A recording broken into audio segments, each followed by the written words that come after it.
release that he can't get to.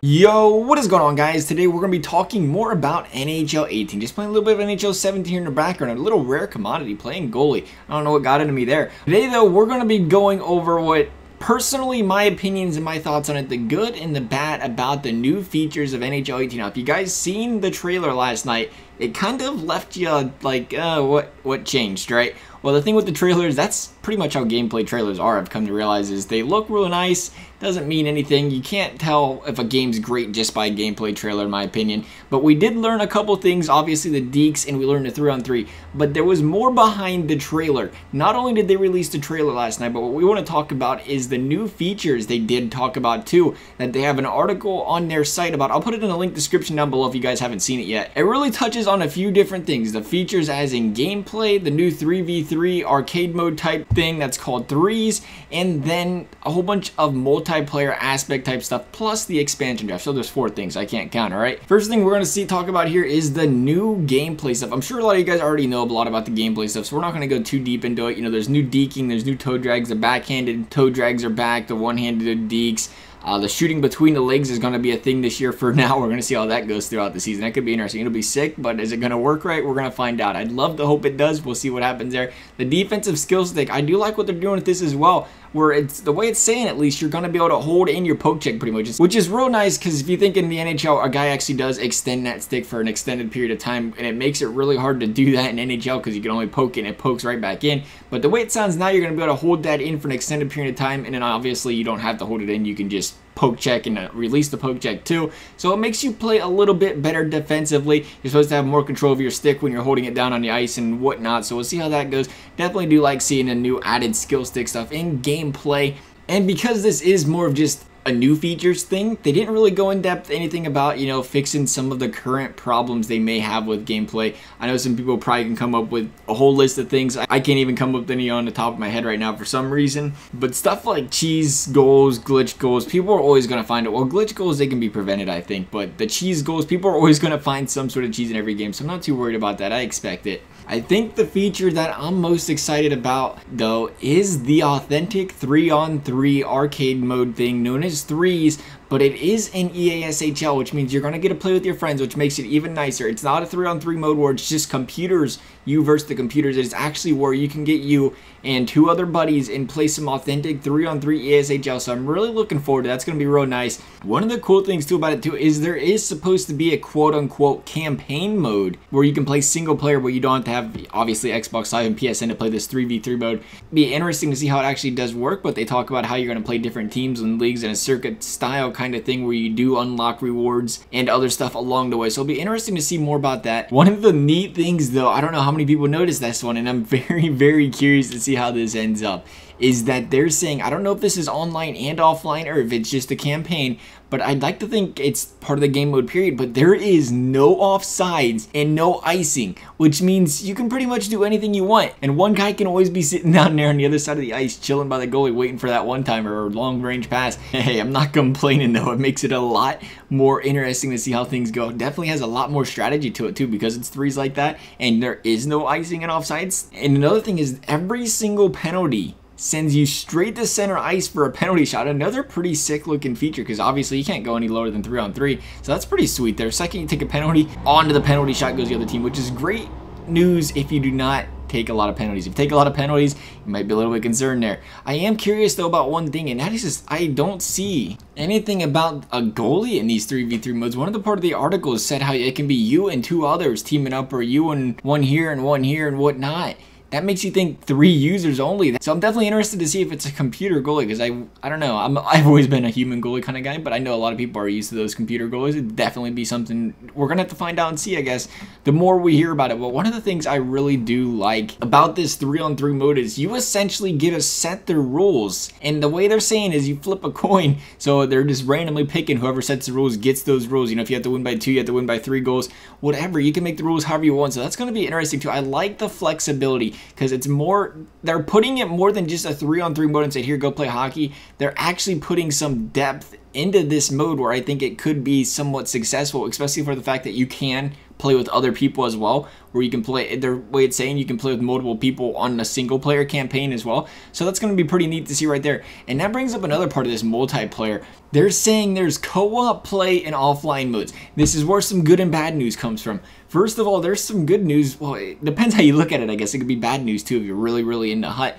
But they're saying, the way it looks at least, they're saying this includes Hockey Ultimate Team, Online Versus, and EA Sports NHL 3s. Obviously, NHL 3s, we knew that. Online Versus, we already knew you could do that, but the way it's sounding, again, I do not know. I've never played the game yet. We're just speculating here. But the way it sounds, Hockey Ultimate Team is going to be kind of like Versus, where you can have a friend play on your Hockey Ultimate Team with you, kind of like you could in Online Versus. I'm not going to go out there and speculate and say you could have an online friend do it. That'd be pretty sick, though, because I think it's possible. Now that we're saying it, though, I think this is very possible. I find it hard to believe they're going to keep up with Madden, but what Madden's doing this year, guys, if you're not familiar, they're going to have where you can play with your friends in Ultimate Team, where like one of you uses the offense's players, one of you uses the defense's players, and then the third person uses playbooks or something like that. That'd be something. It's obviously not the exact same with HUT, but it'd be something to see there if you can indeed play with, say, your actual friend. Say, not the same, I'm not saying the same person in the same exact room. I'm saying just a person online on Xbox, that they can jump onto your team and use your Ultimate Team with you. That's going to be pretty sick if that is the feature they're talking about this year. But if it's not, then they're probably just talking about two people at your own house that are connected to that Xbox. Either way, I like seeing the progress made with Ultimate Team, and I also don't like seeing the progress made with Ultimate Team. We're talking about good things here. We're talking about bad things here. In new features, I expect to hear about this, or it's not here. Two things. First of all, we hear co-op. I said offline modes. I didn't say franchise mode. Connected franchise, once again, isn't coming back. Why? They mentioned before, oh, not enough people play it. That's kind of why we're not bringing it back, which I've always completely disagreed with. I hear so many people all the time say they want to play connected franchise. The problem was it needed fixed up, or it was hard for people to get online connected franchises going because of server problems and stuff. So I think it was a problem on their end. If they fixed it, more people would have definitely played it. And the second thing, Ultimate Team. Honestly, going into Ultimate Team this year, the cards look sick.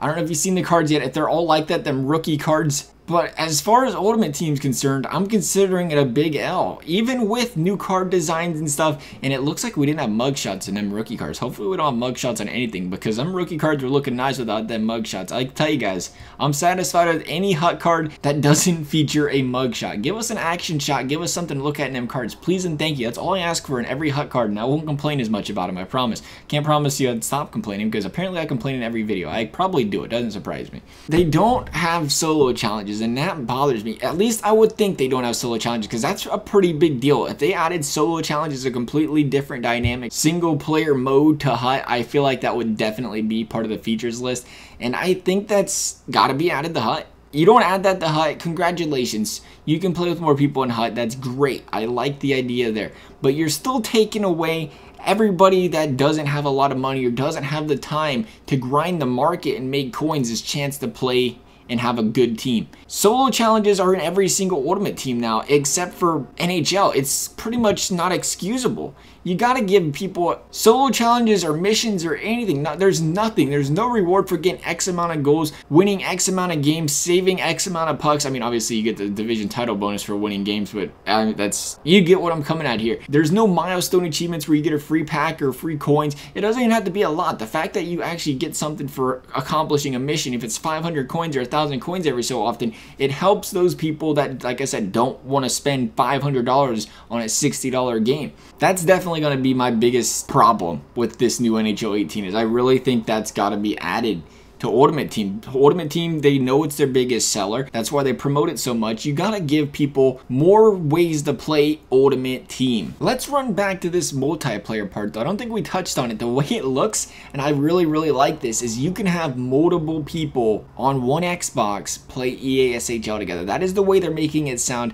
I don't want to, like I said, again, we're just speculating. They haven't proven anything yet. It's just words in an article. You can twist them the way you want. But when they talk about 64 ways to play, and it includes on the couch, online, or both, that makes me think you can go into ESHL games, have a friend on your Xbox at home, and play with a friend online, which is great because a lot of people, you know, don't have 4 Xboxes at home and they have 4 people in your house, so it makes it a lot better to get fuller clubs that way too. It's definitely something that a lot of people would, I'm sure, enjoy doing, is playing with their friend or their brother, their sister, their cousin, or aunt, their uncle at home. But obviously if you only have one Xbox, you can't do that in ESHL. But if they add that feature like the way it sounds, I definitely like seeing that added to the game.